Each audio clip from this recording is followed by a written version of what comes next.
One, two, three, four. One, two, three, four. Oke, seperti itu ya. 4 4 8 8 8, kemudian 4 4 4 4. Hanya ada 3 kali 8 ketuk, yaitu di akord ketiga 4 5. Setelah itu memainkan 4 ketuk di setiap akordnya.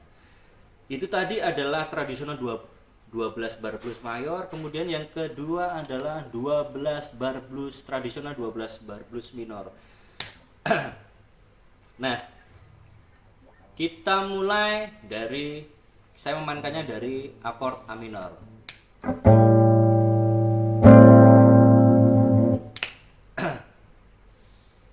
Karena kita memainkan tradisional 12 bar blues minor, jadi otomatis akord yang digunakan itu pasti menggunakan akord minor.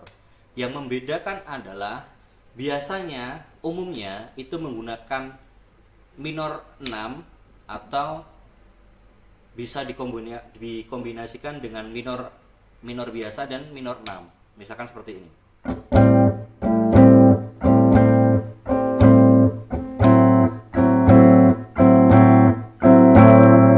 Bisa mengkombinasikan minor biasa dan minor 6. Nah, dalam progresinya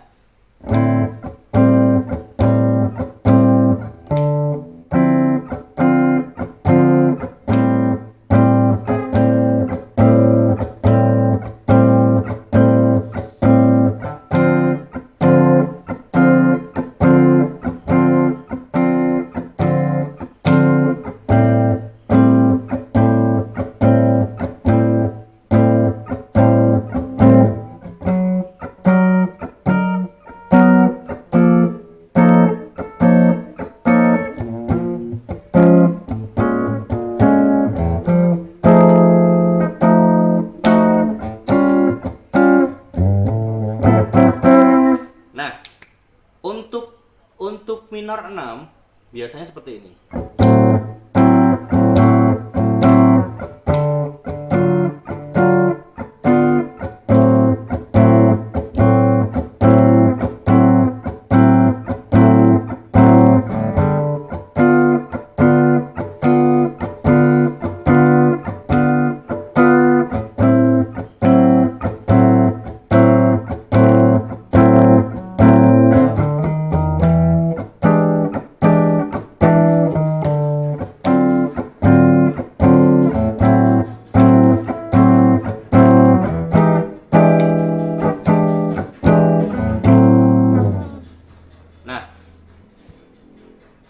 Jumlah hitungan dan jumlah barnya masih sama, 12 bar.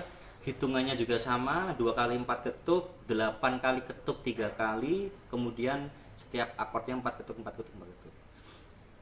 Saya kasih contoh berikutnya ya. Saya kasih contoh sekali lagi secara sederhananya. 1 3 4 1 2 3 4 1 2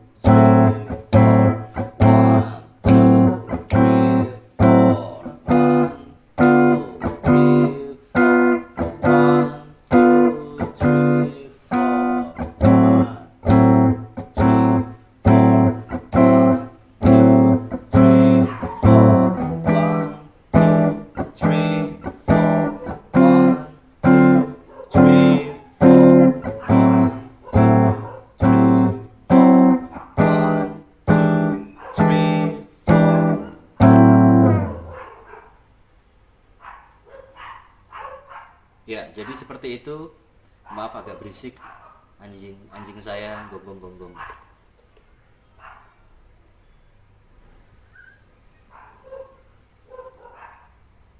Oke, kita lanjutkan untuk 12 bar blues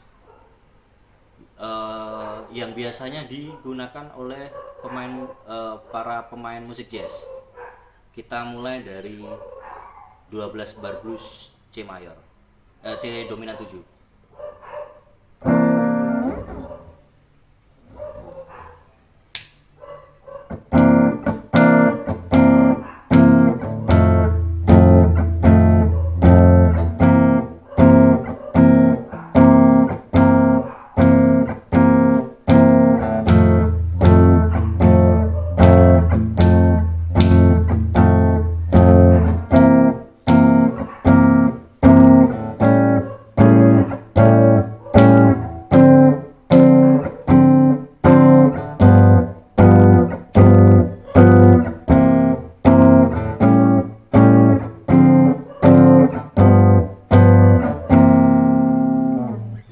Jika kalian perhatikan dan kalian analisa dari tradisional 12 bar blues dengan 12 bar blues yang biasanya digunakan dalam musik jazz itu sangat berbeda ya.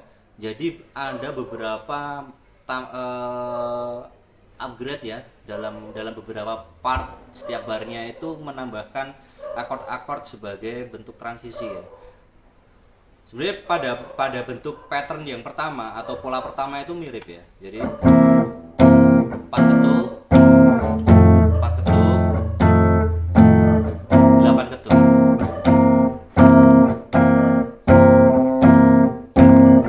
8 ketuk.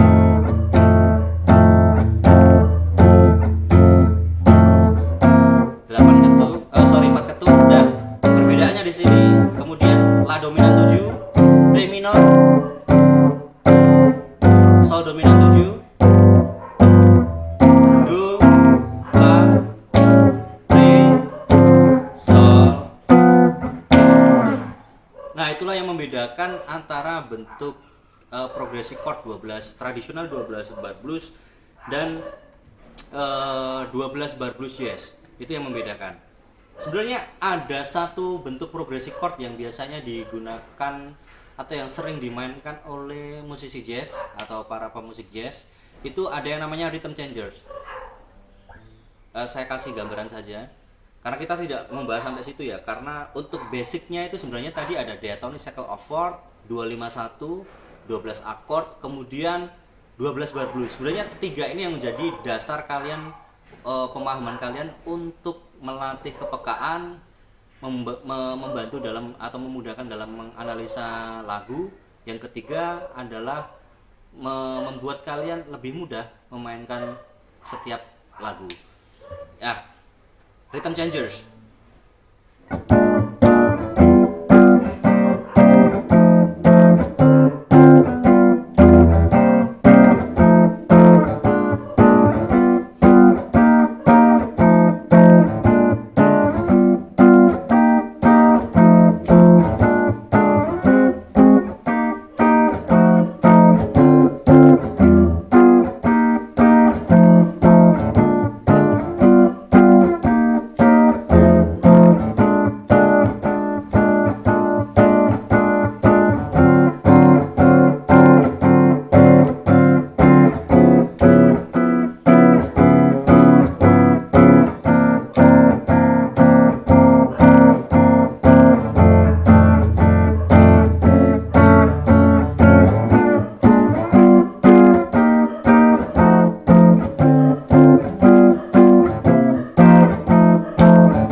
tentang bentuk rhythm changers. Nah, dari beberapa bentuk progresi akord tersebut, kita sudah mempelajari atau memahami bagaimana sebenarnya lagu-lagu itu diciptakan. Jadi komposer-komposer atau pencipta-pencipta lagu dari genre apapun itu biasanya membuat suatu progresi chord itu biasanya didasari dari beberapa bentuk progresi akord ini tadi. Karena apa? Karena dalam membuat tema lagunya atau melodi utama lagunya itu biasanya berdasarkan akordnya. Nah, ini kan ini terdiri dari chord tone atau family chordnya dari A minor.